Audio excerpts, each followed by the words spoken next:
It seems like the modern day question for which smartphone to purchase has now come down to fold or not to fold. Or the better question in this case is to flip or not to flip. With that question in mind, we thought we would take a look at both the Z Flip 3 and the Galaxy S21 to better understand which device might suit your needs.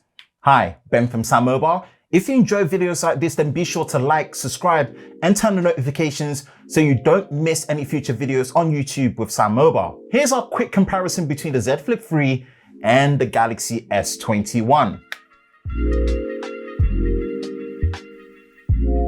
Most of the discussion on the Galaxy S21 will also apply to the S21 Plus, bar a few differences to the physical size, display size, and battery capacity, and some build materials. But since at the time of this recording, we have access only to the Galaxy S21, that will be the main focus alongside the Z Flip 3. With that out of the way, let's start with the design and build.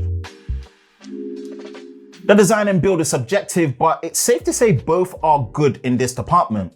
Both are using a strong aluminium metal frame and the latest Corning Gorilla Glass Victus, but in different ways. For the Galaxy S21, since it has a solid state glass for the front display, it's using Corning Gorilla Glass Victus. But for the rear, Samsung have opted to use a very high quality plastic, or as they like to call it, Glastic, for the rear of the Galaxy S21. Mind you, this is a very high quality plastic, and you would almost be hard pressed to remember that it's actually plastic most of the time. Compared to the Flip 3, the rear uses all Corning Gorilla Glass Victus for a strong premium feel, backed with what Samsung are calling armored aluminium, which is lighter and stronger than before. It's great to see that the protective film of the folding UTG glass display is up to 80% stronger than before for improved durability, bringing it close to a solid feeling glass when you're using it. Being one of the first folding screen devices to have an IPX8 rating for water resistance is nothing short of amazing.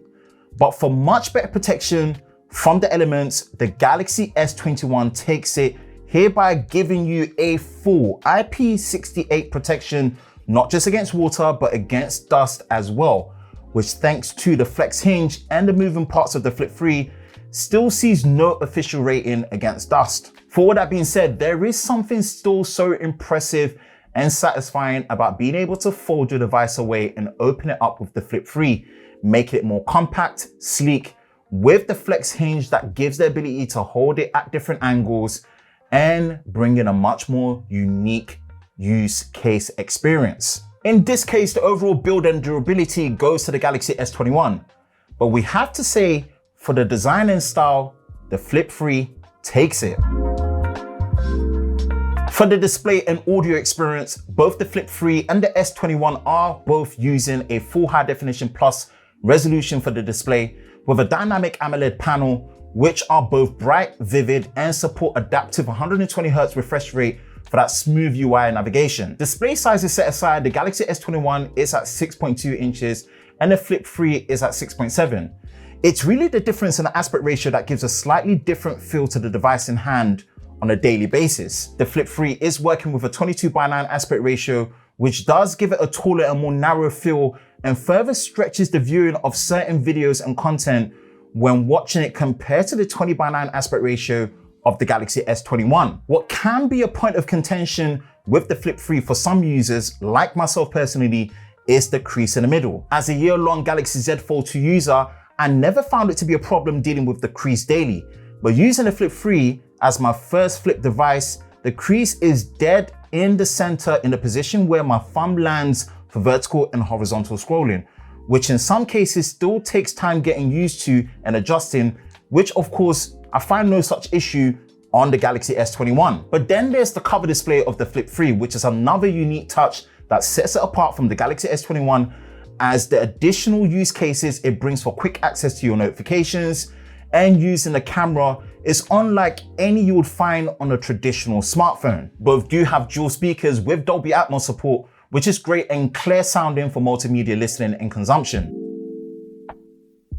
On paper, when it comes to the camera, although there are some crossover similarities in the hardware on both the Flip 3 and the Galaxy S21, there seems to be more in favor of the overall specs of the camera with the Galaxy S21. The Galaxy S21 is using a triple rear camera with a wide and ultra wide, both at 12 megapixels, and a hybrid zoom lens up to 3x at 64 megapixels and a 10 megapixel selfie, with up to 4K 60 frames a second on the main sensor and the front-facing camera, and 8K video with the 64 megapixel sensor, a larger overall main sensor, and slightly wider ultra-wide. The Galaxy S21 is well balanced here. The Flip 3 is using a dual rear camera with a wide and ultra-wide, both at 12 megapixels, and a 10 megapixel selfie.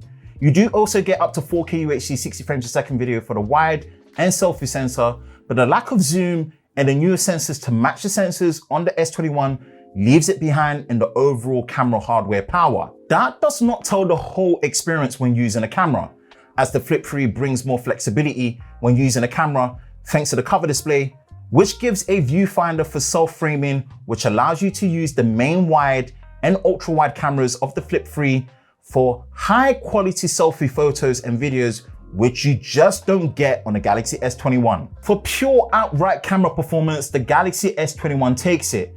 But we do have to say, the flexibility of the different shooting styles of the Flip 3 brings is still unmatched. Pound for pound, the specs and internal hardware are much on par and the same. Depending on which region you're based, you should find both using a Snapdragon 888 with 8GB of RAM, 128GB, and 256GB of storage respectively. For other regions, the Galaxy S21 does have an Exynos 2100 model, which you won't find on the Flip 3. Software-wise, our version of the Galaxy S21 is running One UI 4.0 beta on Android 12, but at the time of this recording, more of the Galaxy S21 models will have the same One UI 3.1 with Android 11, which is the same found on the Flip 3. The Galaxy S21 does have a software trick advantage with the addition of DeX support, which is not found on the Flip 3. But the Flip 3 then uses the hardware advantage of the Flex Hinge alongside native software and apps that support it to give a very unique software experience. Apart from the software experiences that cater to the form factor that they're working with, it's very close between the two. For the battery and charging experience, the Flip 3 is packing a 3,300 mAh battery with support for 15 watt wired charging, 10 watt wireless charging, and 4.5 watts for power share. The Galaxy S21 is rocking a 4,000 mAh battery with support for 25 watt wired charging, 15 watt wireless charging, and 4.5 watts for the power share. Now, in terms of the battery life, the specs on paper do translate the same in real world. As we found our experience with the Galaxy S21, it did have a longer overall battery life. What was much closer in our experience was the charging speeds. We did do a charging test between the two and found that the time between them to go to 100% between the two was near enough the same. Bear in mind again that both do not come with a charger in the box. The price point of the Flip 3, now starting at $999, has been a game changer for making foldables accessible to more people, versus the MSRP of the Galaxy S21 at $799, which you can definitely find cheaper going around at this time. With that to consider, which camp do you fall into when it comes to the question of to flip or not to flip? The Galaxy S21 is still an amazing device, but if it's the style and bling you're looking for, then the Flip 3 has the Galaxy S21 beat.